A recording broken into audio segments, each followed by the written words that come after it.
I met somebody the other day and they asked me the question, does money buy you happiness? Does money buy you happiness?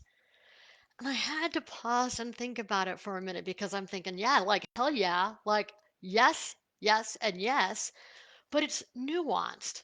And so I wanted to talk about that a little bit as it relates to um, money can do so many things. Uh, Obviously, the definition of money is to allow us to do exchange of goods and services on a global scale. That's why we invented money to do that quite easily. But we can also donate money and we could use it to go on a shopping spree. We can save and invest it, and we could use it to put a down payment on a home that provides shelter and security and joy. So I grew up in a home where we absolutely were not rich. Most of you already know that. And yet we weren't poor. And we really didn't talk or have discussions around money. So I grew up with really no understanding of money's true potential. So when we look at our behaviors, money and happiness actually are very much correlated. So the question is, how much money do you need to be happy? What is the minimum salary for joy?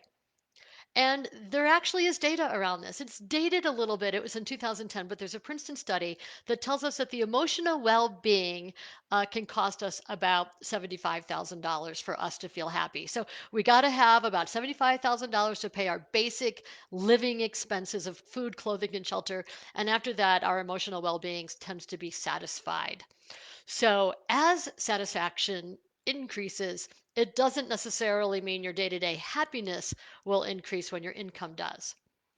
But there's been more data out there that really kind of explains like momentary happiness versus long term happiness and how does that play out in time.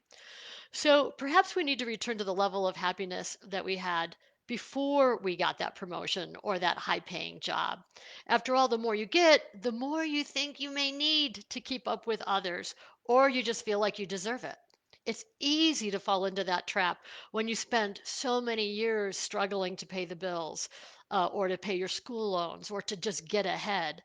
And so it does seem true that people who earn money definitely are happier, generally speaking. And that has a lot to do with feelings of security. So, why does making money make us happier?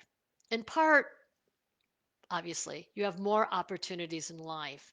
The less money you earn, the more difficulty you have in the struggle of paying the bills.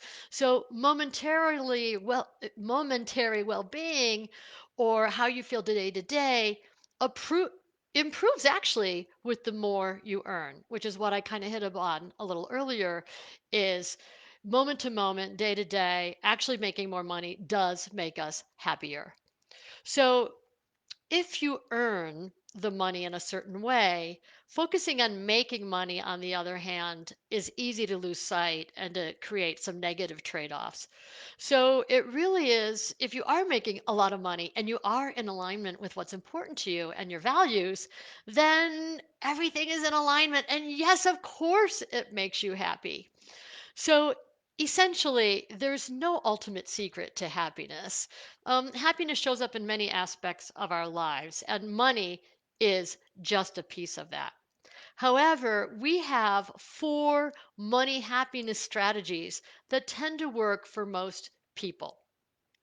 And this is really good stuff. And some of you may intellectually know it, but not necessarily um, do it. And so the first, and it's the biggest one, is experiences. People who, instead of buying stuff, focus on having experiences, uh, have far more better well-being, because when you have an experience you can always go back to that. The memory gives us more enduring joy and building memories with loved ones. So you also may buy a story. When I think of our family going to Southeast Asia, we still talk about that trip and the ability that we were able to go to Burma and Myanmar, considering what's going on in that country today. So that's like a lifetime of joy, I tell you. So we talk about it with others. We share those emotions as a result of that experience. And we also can do that together with other people.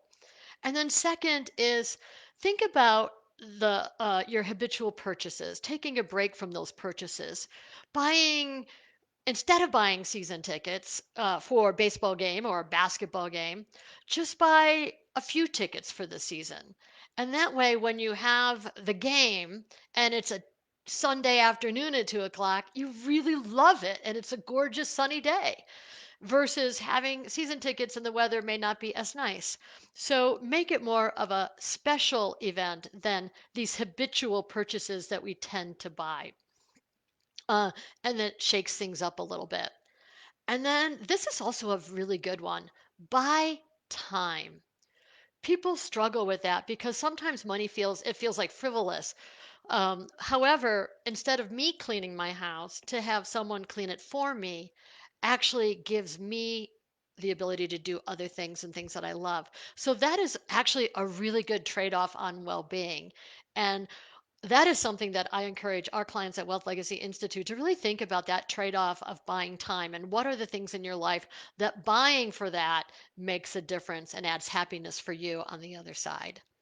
And then lastly, intrinsic joy is really baked into helping others. Share with others, use money to help others. The joy you feel is unparalleled.